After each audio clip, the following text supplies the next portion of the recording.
like to make it very clear that in Africa, apart from the other bad things the West always hear from our press, we have a very interesting way of conducting businesses and carrying out our social responsibilities.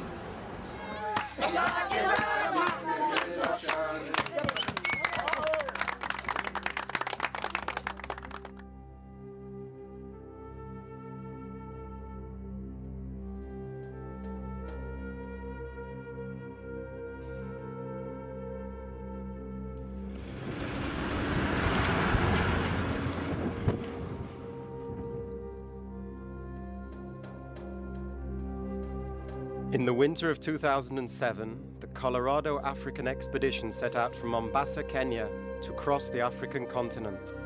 What they would discover on their journey, not even the team knew that January morning, as they left the port city of Mombasa and headed west with the African sun.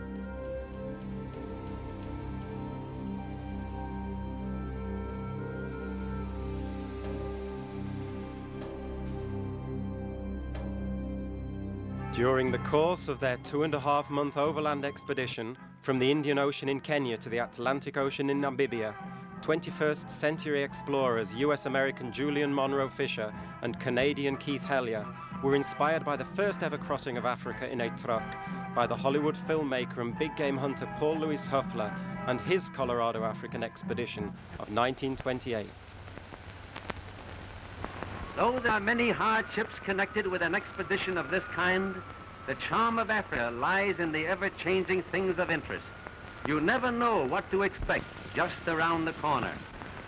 Then we will begin our great trek across equatorial Africa, where man is the prey of animals and animals the prey of man.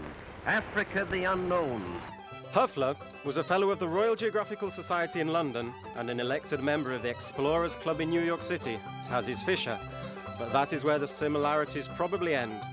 Both men would agree passionately about conserving the pristine natural beauty of Africa, but it appears that the Hoefler expedition shot every animal they encountered with both film and bullets, whereas Fisher limited himself to digital trophies.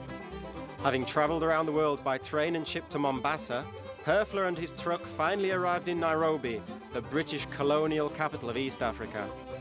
In luxurious surroundings, similar to the Stanley Hotel in downtown Nairobi, Hoefler had met with local business leaders at the Brown Palace Hotel in Denver, Colorado, where he secured financial support for his expedition.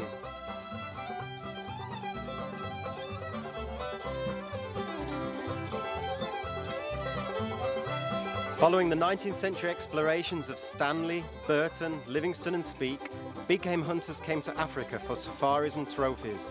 In the early 20th century, such figures as Carl Ackerley, Ernest Hemingway, Theodore Roosevelt and George Eastman drew media attention as they returned home with their adventure stories. The foot safari of 200 natives are chosen from various tribes, and the immense amount of necessary supplies are divided into small loads, which they can carry on their backs far in advance of the truck and sound equipment. The fact that each tribe speaks a different language lessens the possibility of them all striking or quitting the expedition at one time. How would you like to carry 60 pounds on your head 20 miles a day in torturous heat? Finally, the entire expedition is loaded onto the steamship which will carry us up the Niger and into the It was this film footage from Hoefler and the unmistakable narration of Lowell Thomas and others that would define the 20th century's perception of life on the African continent, especially for North Americans. Hoefler's footage was re-edited countless times up until the early 1960s for educational films that were used in schools in the United States and which formed the mindset for that country's view of Africa. The work of Hoefler remains controversial to this day for its racist overtones.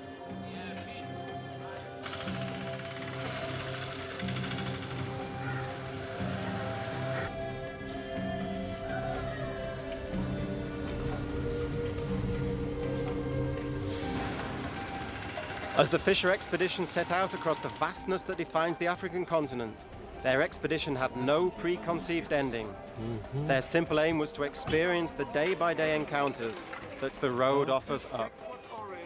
This is Kenya orange.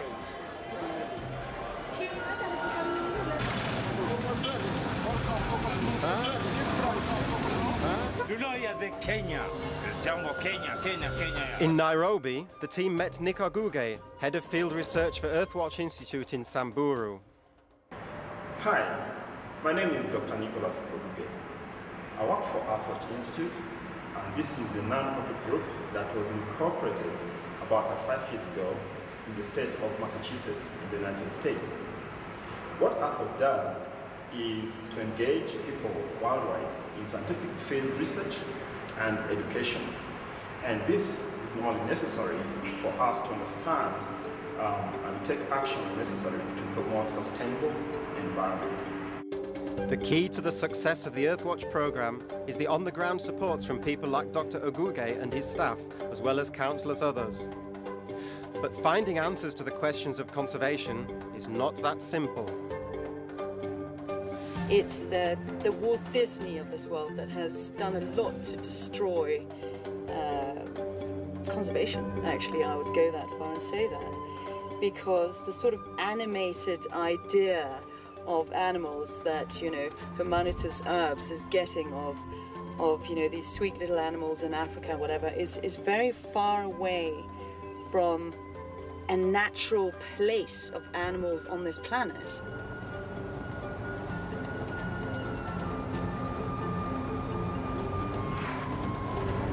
From village to village, from town to town, Fisher and Hellyer looked at what they came upon without preconception. They departed upon their expedition with eyes wide open, attempting not simply to gather content to tell their story of adventure with a predetermination to prove this theory or that, but rather to allow the spirit of exploration to put them face to face with the realities of the complexity of humankind. Olduvai Gorge in the Great Rift Valley is one of the key sites in the history of human evolution. Widely referred to as the cradle of mankind, Olduvai is most noted for the discoveries of Mary and Louis Leakey. It was the Leakeys who challenged the noted anthropologist and primatologist Jane Goodall to research the Gombe chimpanzees of Tanzania, just as he had inspired Diane Fossey to research the mountain gorillas of Rwanda. When we broached the subject of conservation, I have the feeling that in the last year or so with our new president, that he is quite serious about the environment.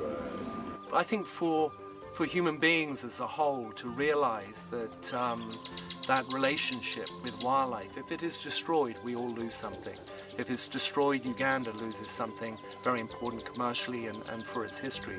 And the world at large who love watching the television documentaries, those who can afford it come to Africa, the children who sit in their bedrooms and have read stories about giraffe, about lions, about elephant, buffalo, rhino.